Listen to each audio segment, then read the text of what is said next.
बिस्मिल्लाहिर्रहमानिर्रहीम। एक्सरसाइज 8.2 इसको question number 2 तक लास्ट लेक्चर मैंने आपको करवाया था। क्वेश्चन नंबर 3 से स्टार्ट करते हैं। क्वेश्चन नंबर 3, 4 और 5 जो है वो मिलते जुलते हैं। एक्सपेंड करना है और सिंप्लीफाई करना है। इसमें भी एक्सपेंड करना है, लेकिन एक्सपेंड करते हुए ये ध्यान रखना है कि एक्स की असेंडिंग पावर्स आएँ, और यहाँ पर भी एक्सपेंड ही करना है, लेकिन ध्यान रखना है कि एक्स की जो है वो डिसेंडिंग पावर्स आएँ। शुरू करते हैं क्वेश्चन नंबर 3 के इस पार्ट से।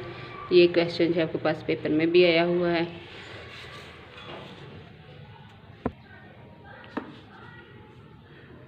Exercise number 8.2 question number 3 part 3।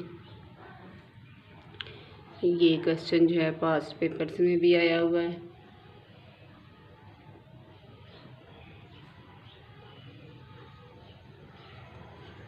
इसको एक्सपेंड करना है और सिंप्लीफाई करना है।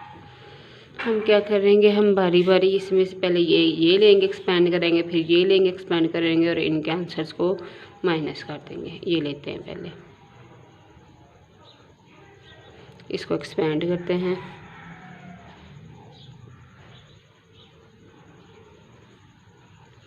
बाइनोमियल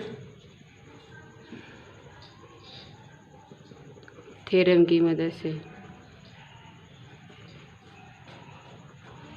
बाइनोमियल थ्योरम लिख देती है एक दफ़ा, फिर हमेशा लिखती हूँ, आपको याद हो जाए इसलिए।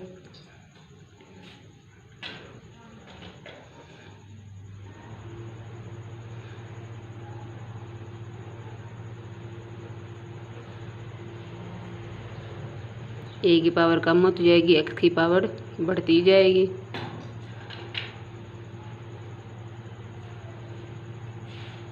लेकिन पावर्स इस तरह से होंगी कि उनको दोनों को ऐड करें तो आंसर जो है इंडेक्स के इक्वल आएगा। ये हमने डिस्कस किया हुआ है।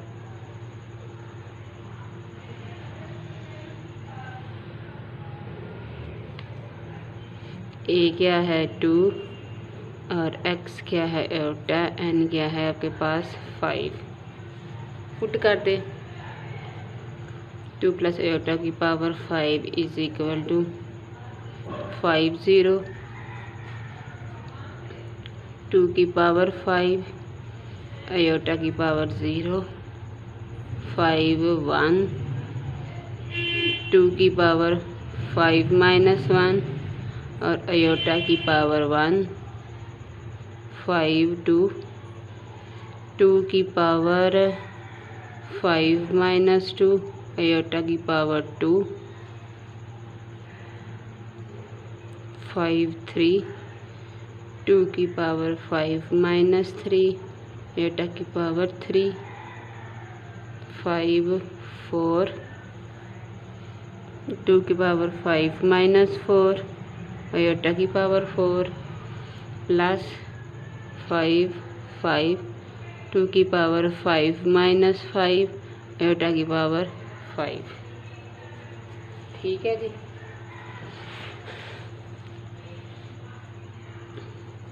अब ये जो मैंने आपको फार्मूलाज बताए हुए हैं वो आपने लिख देने हैं।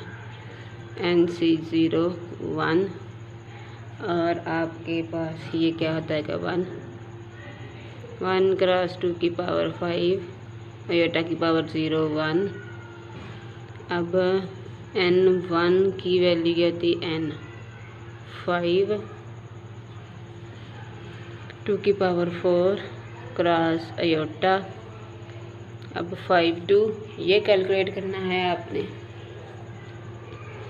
5 2 आपको कैलकुलेट करना सिखाती हूँ। 5 2 फार्मूला लगा दो। 5 का फैक्टोरियल ओवर 2 का फैक्टोरियल, 5 - 2 का फैक्टोरियल। इसका फार्मूला बता रखा है ना। 5 फैक्टोरियल किसके बराबर होता है 5.4.3.2.1। इसको डिक्रीज करके लिखते जाना यहाँ तक के 1 आ जाए। 2 का फैक्टोरियल 2.1, 5 - 2 3,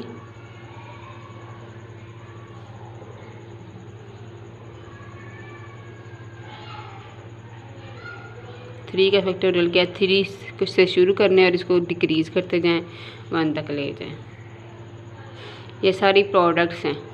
ये इतना हिस्सा इसके साथ कट गया, और 2 1 ज़ा 2, 2 2 ज़ा 4, 5 क्रॉस 2 इज़ इक्वल टू 10। तो ये हमने कोफिशिएंट कैलकुलेट किया तो ये 10 आ गया हमारे पास। 10 इंटू 2 की power 3 into iota square. Iota square को आप -1 लिख सकते हैं। अब ये इसका आंसर भी आप इसी तरह से कैलकुलेट करेंगे तो 10 आ जाएगा। 2 की पावर 2 आयोटा का क्यूब, और इसका आंसर आपके पास ये क्या आएगा, इसका आंसर भी आपके पास 5 आएगा। क्यों? n इंटू n-1, ये 5 है ना, और ये उससे 1 कम है, इसका आंसर भी n होता है। n मतलब ये वाली टर्म। 5 इंटू 2 की पावर 1 इंटू आयोटा की पावर 4, और इसका आंसर क्या है, n is equal to 1। 1 into 2 की पावर 0 आयोटा की पावर 5। ठीक है जी। तो आपने देखा कि सिर्फ आपको 2 कैलकुलेट करने पड़े इन कोफिशिएंट्स। इसकी वैल्यू भी आप याद करेंगे तो आ जाएगी। आपको सिर्फ ये 2 कोफिशिएंट्स जो हैं कैलकुलेट करने पड़े, बाकी ये सारी आप ज़ुबानी वैल्यूज़ जो हैं याद करें इन फार्मूला से, तो ये फार्मूलाज की वैल्यूज़ निकल आती हैं। सिर्फ आपको 2 कोफिशिएंट्स 5.2 और 5.3 जो है वो कैलकुलेट करना पड़े हैं। अब इसको सिंप्लीफाई करें तो हमारे पास क्या बन जाएगा, 32, और ये आपके पास बन जाएगा प्लस 80 आयोटा, और ये आपके पास क्या बन जाएगा, plus 80 iota square,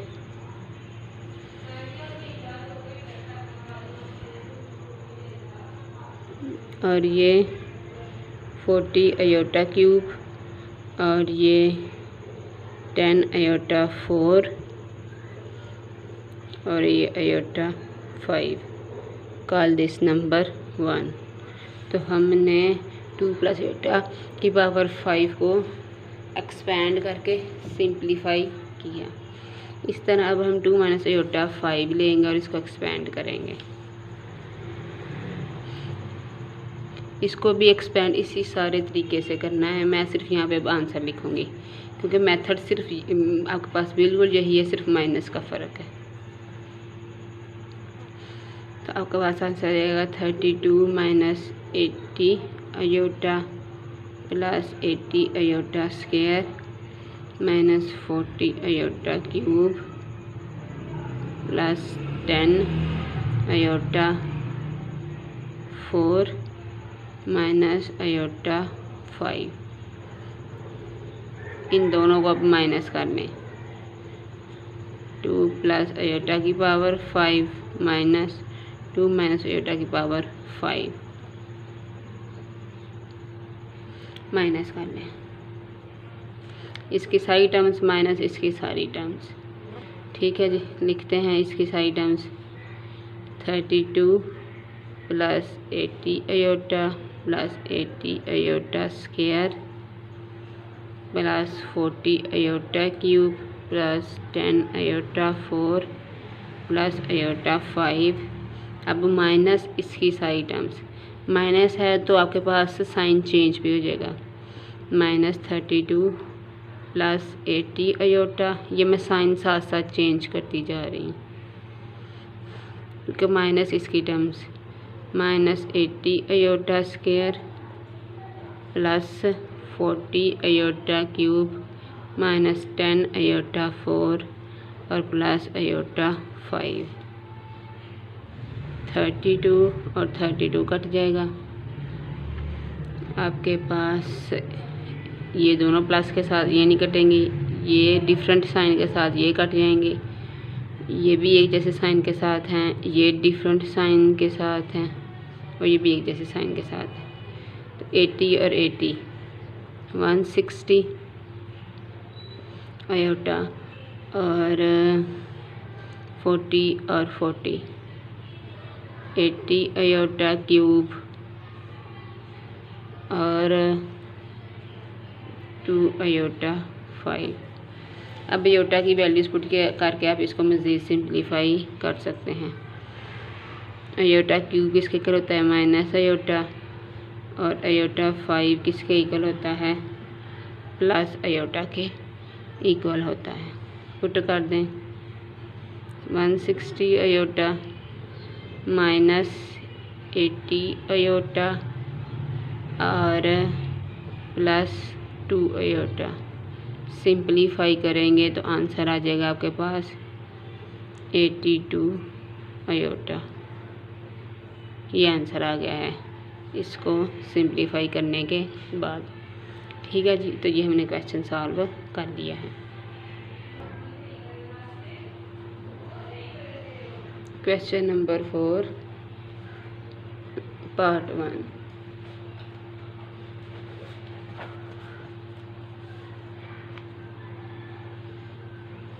expand the following in ascending powers of X. और question number 5 expand the following in decreasing powers of X. इनका सिर्फ मैं हिंट दूंगी, एक्सपैंड बिल्कुल उसी तरीके से करना है जैसे मैंने आपको क्वेश्चन नंबर 3 में बताया है। हिंट मैं दे देती हूँ इसको कैसे करना है।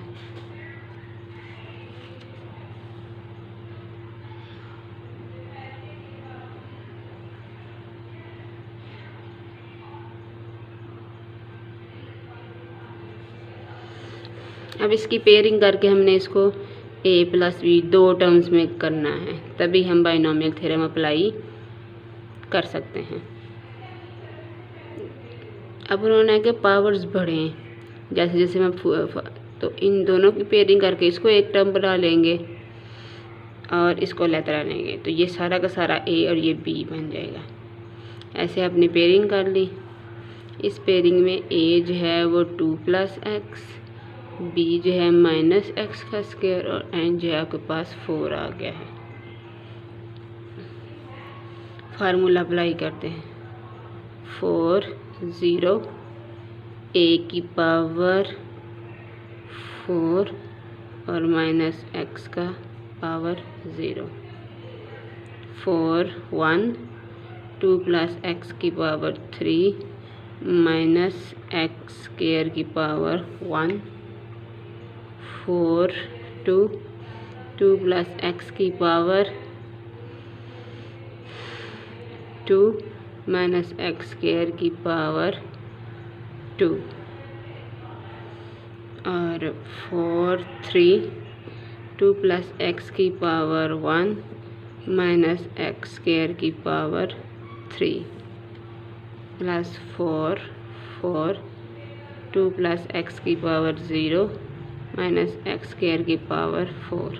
अब देखें इस टर्म में आपके पास पावर क्या बन जाएगी 4, मैक्सिमम से मैक्सिमम पावर क्या आएगी 4, और इस टर्म में आपके पास क्या आएगी इसकी पावर 3 और इसकी पावर 2। इसमें होल टर्म की जो मैक्सिमम पावर है वो 5 आएगी।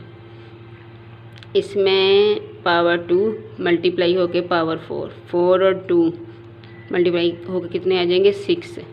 इसमें देखो 6 और एक ये 7, इसमें जो है जब आप इसको मल्टीप्लाई करेंगे तो x की पावर 7 आ जाएगी। तो आप देख रहे हैं कि पावर जो है वो असेंड हो रही हैं, बढ़ रही हैं। ठीक है, बस इसको सिंप्लीफाई करना है, ये इतना सा काम था कि पेयरिंग बस आपने ध्यान से करनी है कि इसको आप इसके साथ पेयर करेंगे, इसके साथ पेयर करें, सिर्फ पेयरिंग करने का यहाँ पे था। बाकी एक्सपैंड उसी तरीके से करना है और आपने सिंप्लीफाई भी उसी तरीके से करना है।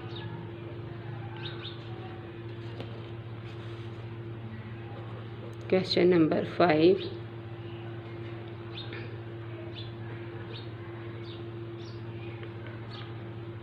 अब हमने डिसेंडिंग पावर्स ऑफ एक्स बनानी है। तो हमने पावर्स ऑफ एक्स हमने इस तरह से पेयरिंग करनी है कि एक्स की पावर्स जो हैं वो आहिस्ता आहिस्ता कम होती जाए, डिसेंड होती जाए। ठीक है जी,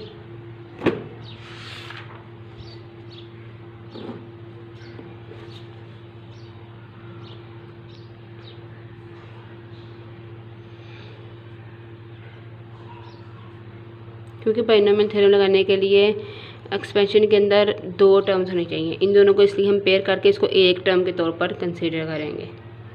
यहाँ एज है वो एक्स स्क्वायर, बीज है x माइनस 1 और n is equal to 3।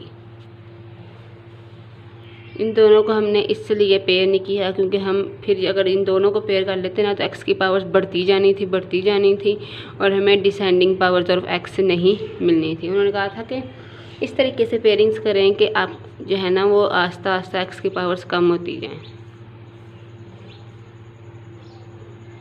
Binomial theorem apply करते हैं।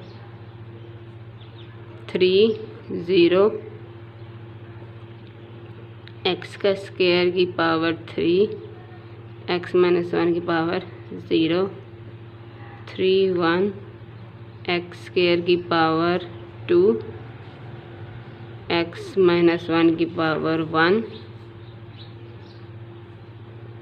3 2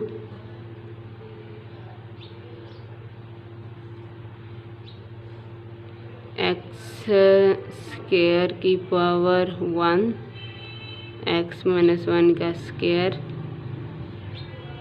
3 3 x स्क्वायर की पावर 0 x माइनस 1 की पावर क्यूब। इस टर्म पर गौर करें, यहाँ पर ये तो 1 हो जानी है ना, तो ये आपके पास यहाँ पर x की पावर क्या है 6, इसमें x की पावर 6 है और इधर आ जाए x की पावर 4 इंटू x की पावर 1 है, मल्टीप्लाई करेंगे तो 5, यहाँ पर पावर 6 यहाँ पर पावर 5 आ रही है। ये x2 है और जब इसको एक्सपेंड करेंगे तब भी x2 से मल्टीप्लाई करेंगे 4, यहाँ पे x की पावर ज़्यादा से ज़्यादा 4 आएगी।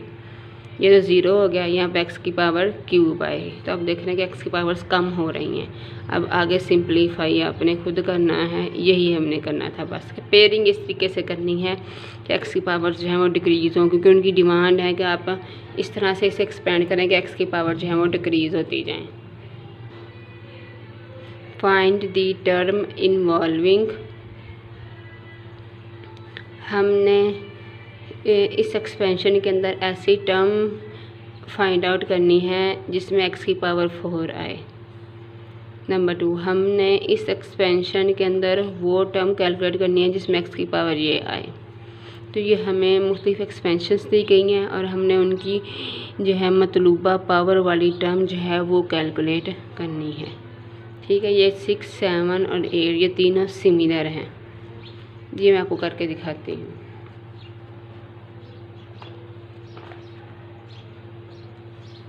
पहले मैं आपको क्वेश्चन नंबर 7 का पार्ट 1 कराती हूँ, फिर क्वेश्चन नंबर 6 का पार्ट 2। क्वेश्चन नंबर 7 का पार्ट 1,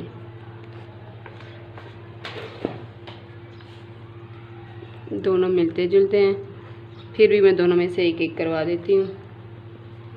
x की power 5, find coefficient of x की power 5 in the expansion of x का स्क्वायर माइनस 3/2 x की power 10।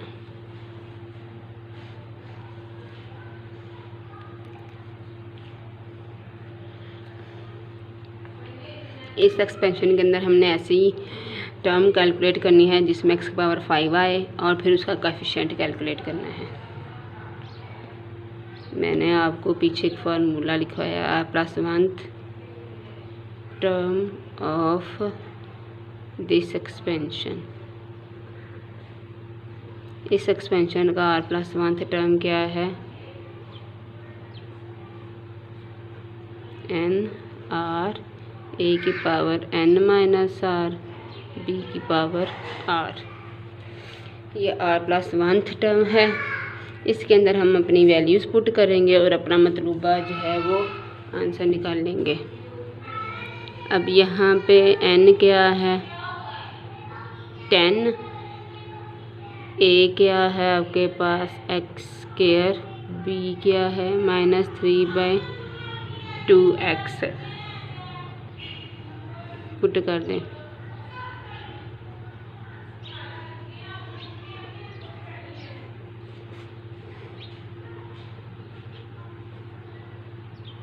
n minus r 10 minus r into b की पावर माइनस 3/2x आर।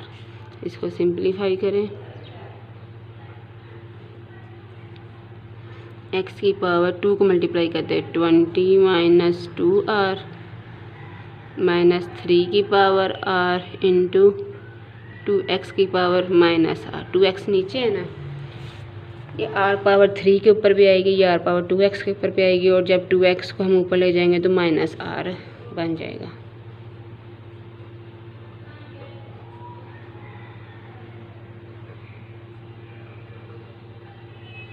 अब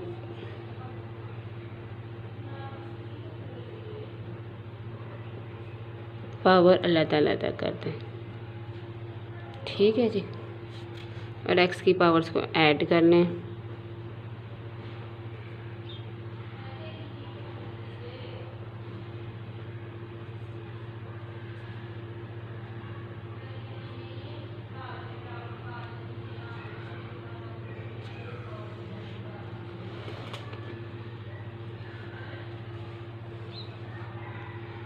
ठीक है जी। अब हम क्या चाहते हैं, वो चाहते हैं कि आप ऐसी टर्म का इस एक्सपेंशन के अंदर ऐसी टर्म कैलकुलेट करें जिसमें x की पावर 5 हो।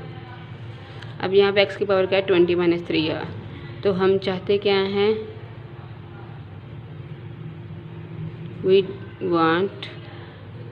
हम चाहते हैं कि x की ये जो पावर है ये 5 हो जाए। पुट कर दें। इसी तरह आपने हमेशा r+1 टर्म लेनी है, उसको सिंप्लीफाई करना और फिर जो वो डिज़ायर्ड पावर कहा करेंगे ना, x की पावर को उसके बराबर रख देना। अगर x की पावर 4 कहते हैं तो इसको 4 के इक्वल रख देना, अगर x की पावर 12 कहते हैं तो इसको 12 के इक्वल रख देना है। यहाँ से आप r की वैल्यू निकाल लेंगे, r की वैल्यू आपके पास आएगी 5। 20 इस तरफ ले जाएँ और फिर ये सिंप्लीफाई करें, r की पावर 5 आएगी। r की वैल्यू 5 आ गई है ना, अब ये इसके अंदर पुट कर दें, t5 + 1 10 5 माइनस 3 की पावर 5 माइनस 2 की पावर 5 और x की पावर 20 माइनस 3×5। ये कैसे करेंगे, 10 का फैक्टोरियल ओवर 5 का फैक्टोरियल, 10 माइनस 5 का फैक्टोरियल इंटू 3 की पावर 5 क्या आएगी आपके पास माइनस 243 और 5 की पावर, सॉरी ये माइनस r थी, मैंने माइनस नहीं लगाया साथ, 2 की पावर माइनस 5 थी, x की पावर 5 आ गई, 10 क्रॉस 9 क्रॉस 8 क्रॉस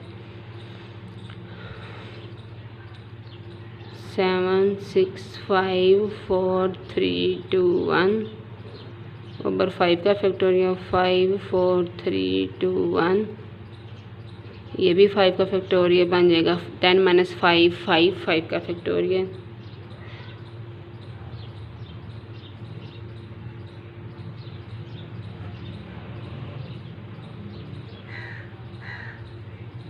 इस सब को फिर ये देखें, ये इतना तो इसके साथ कट गया, इसको आप मल्टीप्लाई करके ऊपर नीचे डिवाइड करें और इस सारा आप कोफिशिएंट्स को मल्टीप्लाई करें तो आंसर आएगा आपके पास -1530।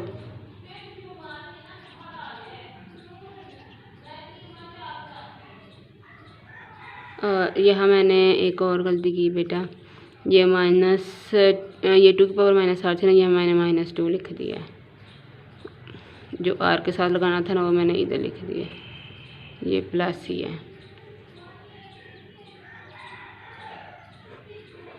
ये सारा कैलकुलेटर से मल्टीप्लाई करके हमने देखा ये। तो ये वो टर्म है उस एक्सपेंशन में जिसमें x की पावर 5 है और ये इसका कोफिशिएंट है, और हमें ये कोफिशिएंट ही कैलकुलेट करना था।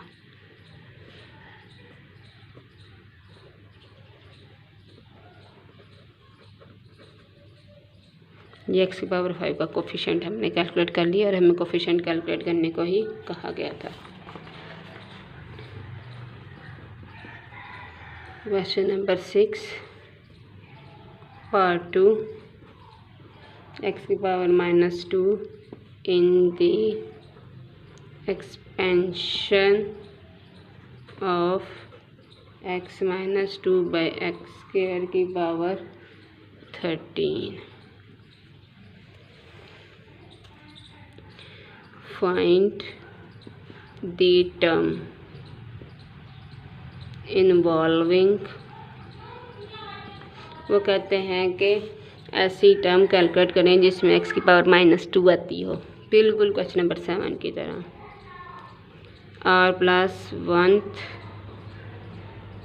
टर्म ऑफ बाइनोमियल एक्सपेंशन के r+1 टर्म कौन से है? t r+1 is equal to n r a की पावर n -r और b की पावर r।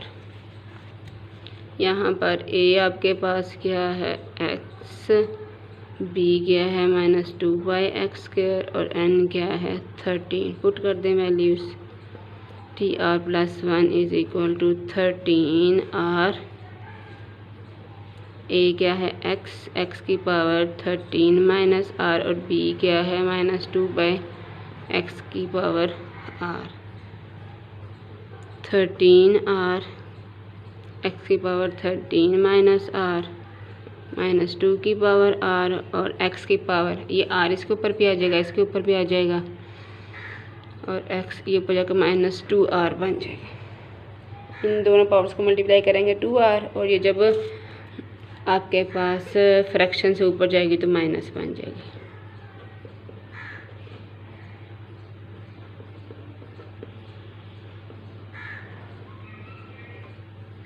x की पावर्स को ऐड कर लें 13 - 3r। अब हम क्या चाहते हैं? हम चाहते हैं कि x की जो पावर है वो -2 हो जाए। हम ये टर्म चाहते हैं, तो 13 - 3r को -2 के बराबर पुट कर दें और फिर यहाँ से r की वैल्यू निकाल लें। तो r की वैल्यू आपके पास क्या आएगी?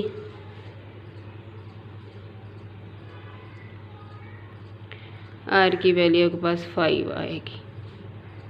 पुट कर दें। t5 + 1 इज इक्वल टू 13 5 -2 की पावर 5 इंटू एक्स की पावर 13 - 3 क्रॉस 5, 13 का फैक्टोरियल ओवर 5 का फैक्टोरियल, 13 - 5 का फैक्टोरियल, -2 की पावर 5 आपके पास क्या आएगी? -32 और x क्या आएगी? -2।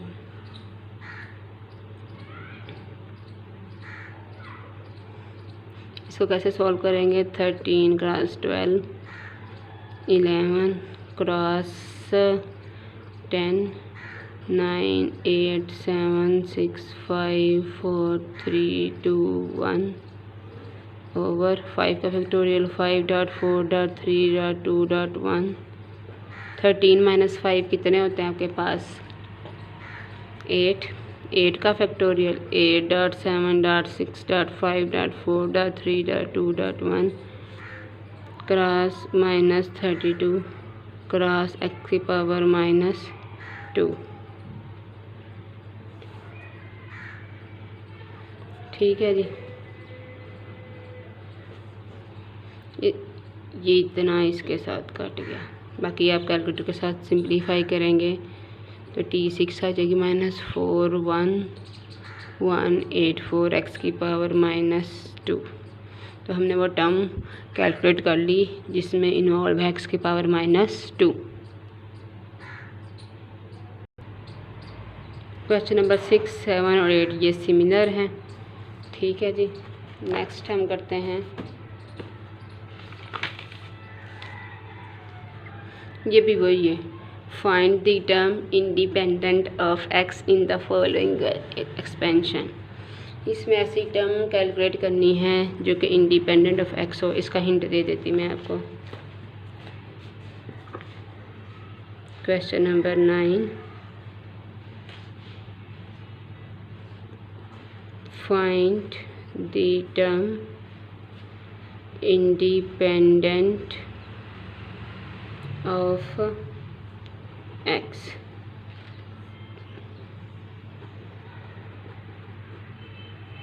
जब आप इसकी r+1th टर्म लिखेंगे ना, तो जो एक्स वाई टर्म आएगी ना, उसमें x की पावर को 0 के बराबर कर देना है।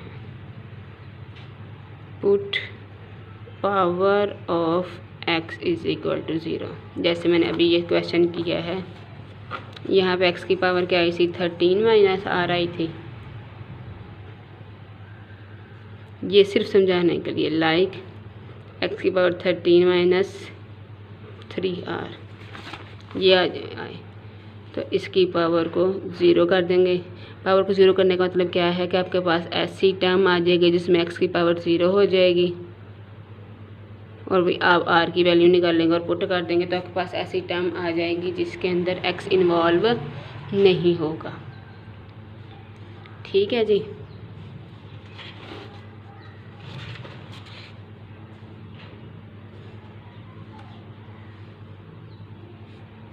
चलो मैं आपको थोड़ा सा समझा भी देती हूँ। यहाँ आपके पास a क्या है, x, b क्या है -2/x, n क्या है 10। ये सारी वैल्यूज इसमें पुट करें। 10r, x की पावर 10 - r, और b क्या है -2/x की पावर r। इसको सिंप्लीफाई करेंगे तो आपके पास बन जाएगा 10r x की पावर 10 - 2r -2 की पावर r। सिंप्लीफाई अब खुद कर लेना, सिंप्लीफाई मैंने कर दिया है। अब हम क्या चाहते हैं, हम ऐसी टर्म चाहते हैं,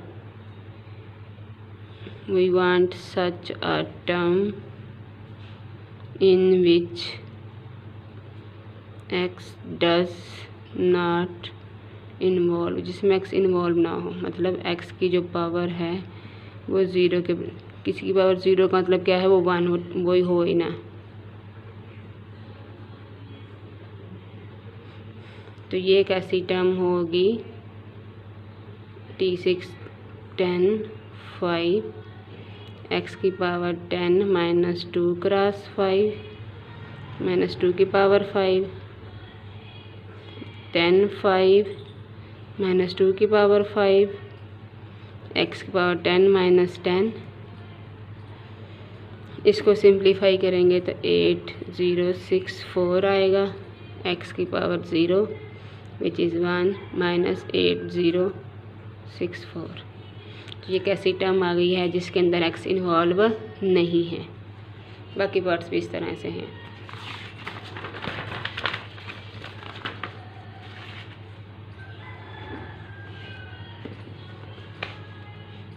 क्वेश्चन नंबर 10 है, determine the middle term in the following expansion. अब मिडल टर्म, एक्सपेंशन की मिडल टर्म्स जो हैं वो कैसे कैलकुलेट करेंगे।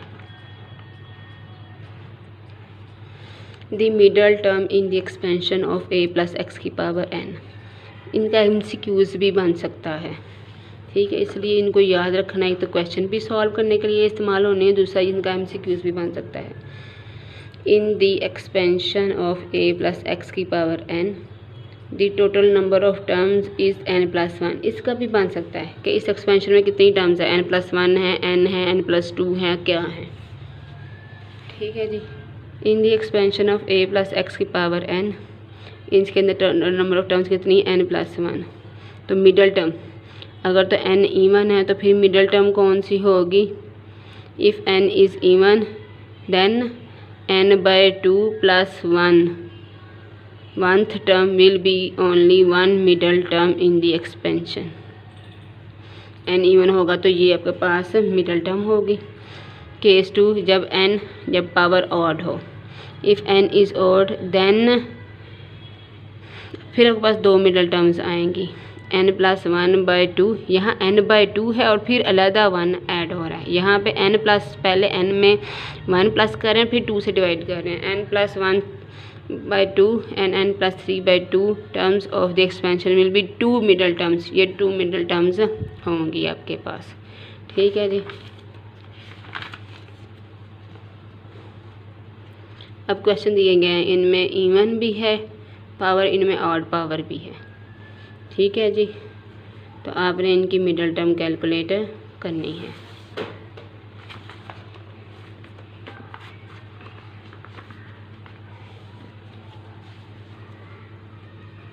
Question number 10।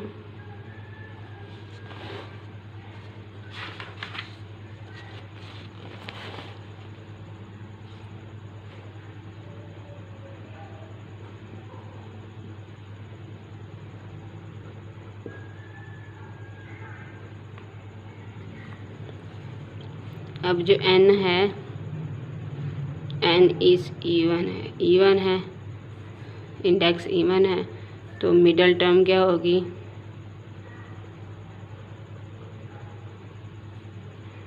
Will be n/2 + 1th term,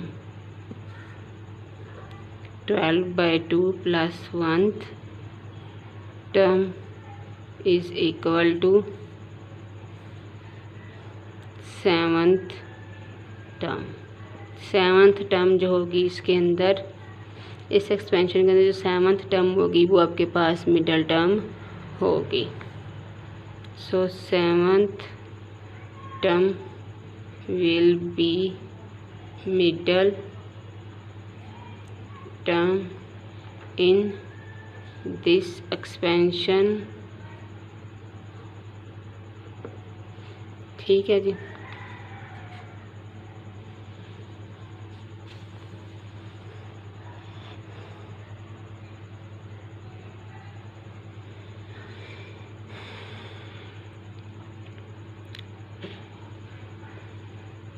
अब यहाँ पर a क्या है 1/x, b क्या है -x² 2, n क्या है 12 और 7th टर्म है हमारा। तो हमने 7th term calculate, 7th term जो है उसमें हमारे पास r + 1 = 7 और r की वैल्यू 6 आएगी। 7th टर्म के लिए r की पावर 6, क्योंकि हमने r + 1th टर्म के लिए ये हमारे पास फार्मूला है ना, तो हम चाहते हैं कि हम 7th टर्म कैलकुलेट करें, मतलब t7। तो r + 1 जो है वो 7 के इक्वल होगा और r की वैल्यू आपके पास 6 आएगी। 12। अब इसका पहले मैं आपको जनरल टर्म लिखती हूँ और फिर हम इसमें वैल्यूज पुट करेंगे। r क्या है 6 + 1, ये 7th टर्म बन गई ना। 12 6 a क्या है आपके पास 1/x की पावर 12 - 6 और b क्या है -x² 2 और इसकी पावर क्या है 6। अब सिंप्लीफाई करना आपका काम है, इंतहाई आसान है कि मैंने आपको पुट करके दे दी है। ये मिडल टर्म बन जाएगी आपके पास। इसको अब सिंप्लीफाई कर लेना। 2 में है आपके पास क्वेश्चन नंबर 10 का ही सेकंड पार्ट है 3/2x - 1/3x की पावर 11। अब n जो है वो ऑड है विच इज़ 11, तो मिडल टर्म्स आपके पास क्या होंगी?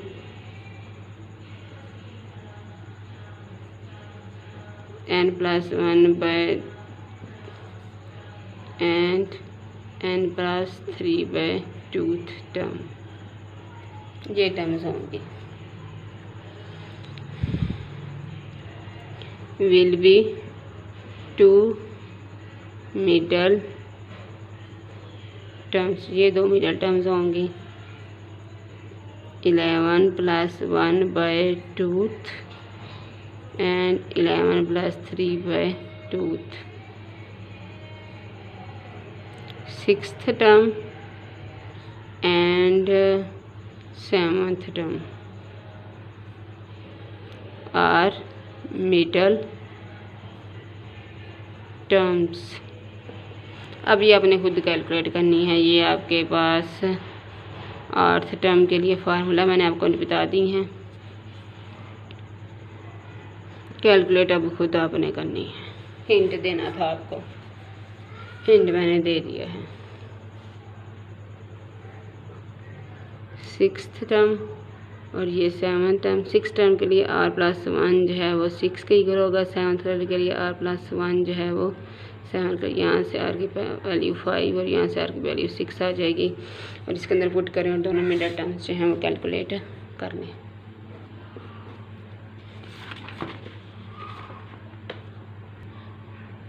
क्वेश्चन नंबर 11 और 12 जो हैं ये मिलते जुलते हैं, दोनों में से एक करवाऊँगी। ये आपको क्वेश्चन नंबर 12 करवा देती हूँ। Show that the middle term of this expansion is equal to this. इसकी मिडल टर्म कैलकुलेट करनी है और शो करनी है कि इसके बराबर है। करते हैं।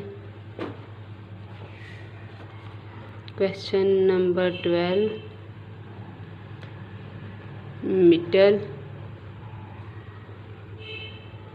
टर्म ऑफ 1 + x की power 2n is equal to 1.3.5 2n - 1 over n factorial 2 की पावर n x की पावर n। ये अपने शो करना है।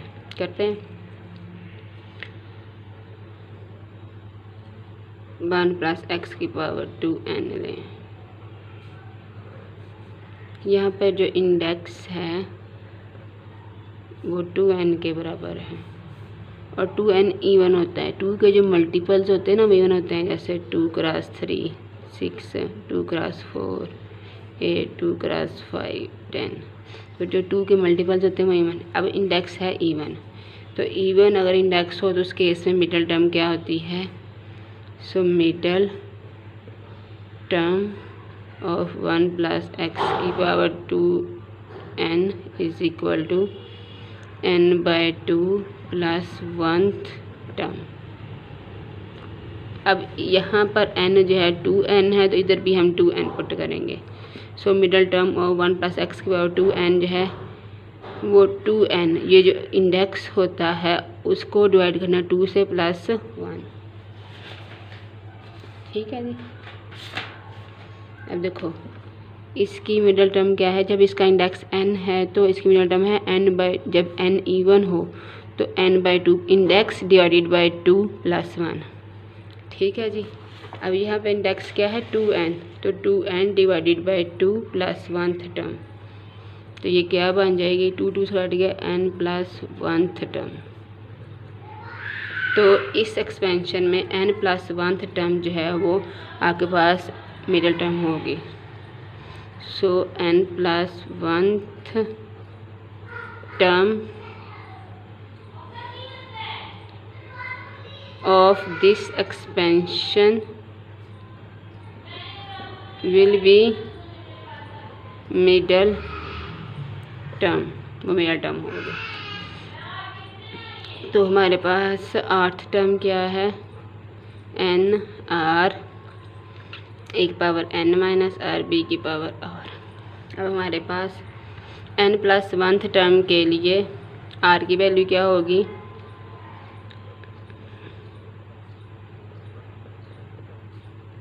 r + 1 को n + 1 के इक्वल कर दें तो r की वैल्यू आ जाएगी n, और n यहाँ पे हमारे पास क्या है? n is equal to 2n।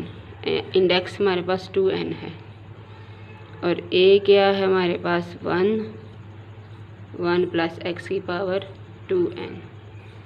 और b हमारे पास क्या है x। ये सारी वैल्यूज़ इसमें पुट कर दो।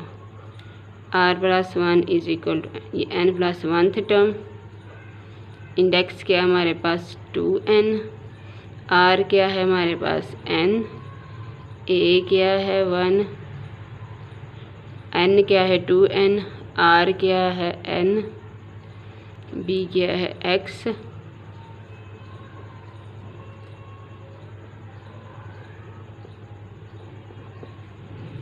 n में से n निकाल दें 1 की पावर n। अब मैं ये एक्सपेंड करने लगी। ये कैसे एक्सपेंड करेंगे? 2n का फैक्टोरियल ओवर n का फैक्टोरियल 2n माइनस n का फैक्टोरियल x।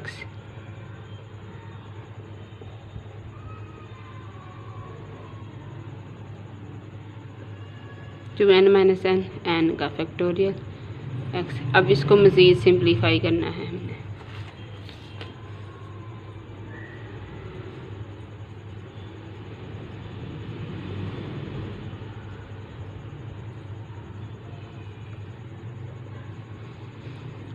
टू एन, इसमें से एक कम कर दें और फिर एक कम कर दें, एक एक कम करते जाएं और तब तक करना है जब तक 1 ना आ जाए।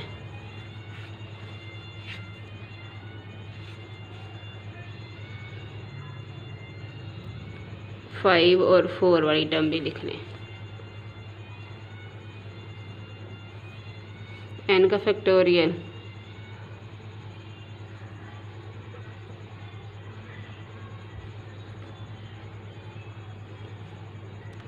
अब हम क्या करना है, हम कोफिशिएंट्स अलग-अलग करने लगी हूँ मैं।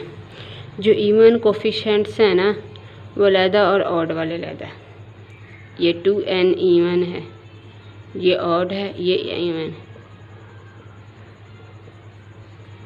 ठीक है। ये भी ऑड है, ये नहीं। इसके बाद ये आएगी वो इवन, फिर यहाँ से इवन 4.2.1 तो ऑड है। अब ऑड वाली लिखूँगी 2n माइनस 1, 2n माइनस 3। ये इधर जगह नहीं है, ये मैंने आगे लिखना था 5.3.1 ओवर n का फैक्टोरियल, n का factorial.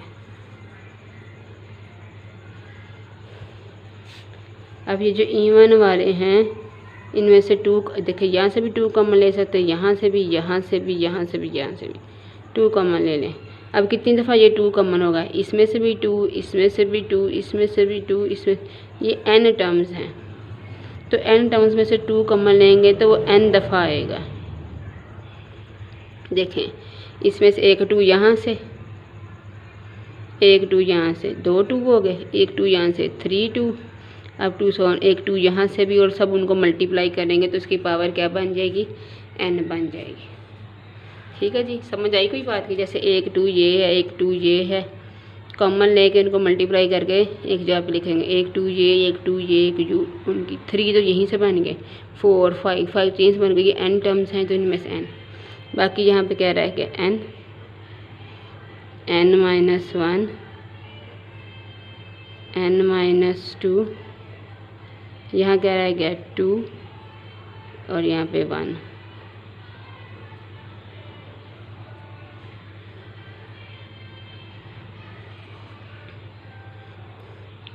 To n minus 1, 2n minus 3, 5.3.1 x की पावर n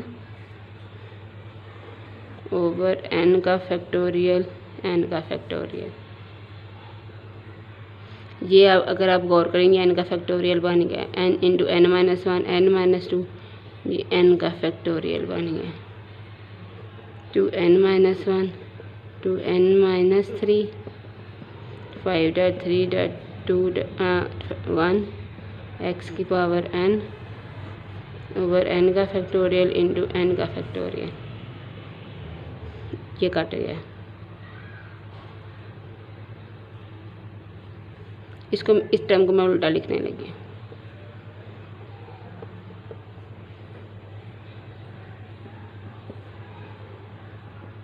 कोई आंसर में उल्टी लिखी हुई है ना, तो इसको उल्टा लिखने से फ़र्क नहीं पड़ेगा। ये प्रूव कर दिया। अब मैं इसको थोड़ा सा एक्सप्लेन कर देती हूँ। देखो बेटा, अगर 6 का फैक्टोरियल हो आपके पास तो इसको आप लिख सकते हैं 6.5.4.3.2.1। अगर ये इस तरह से लिखा हो तो इसको एक्सपेंड करके ऐसे लिख सकते हैं। अगर इस तरह से एक्सपेंड किया हो ना तो इसको बंद करके ऐसे भी लिख सकते हैं कि यहाँ पे अगर 6.5.4.3.2.1 लिखा हो तो उसको कंबाइन करके 6 फैक्टोरियल भी लिख सकते हैं। यहाँ पे एक्सपेंड हुआ लिखा था, इसको कंबाइन करके मैंने जो सबसे बड़ी टर्म होती है उसका फैक्टोरियल बन जाता है। यहाँ पर सबसे बड़ी टर्म 6 है ना, उसका फैक्टोरियल बन गया। तो ये मैंने शो कर दिया कि मिडल टर्म जो है आपके पास ये है, प्रूव कर दी मैंने।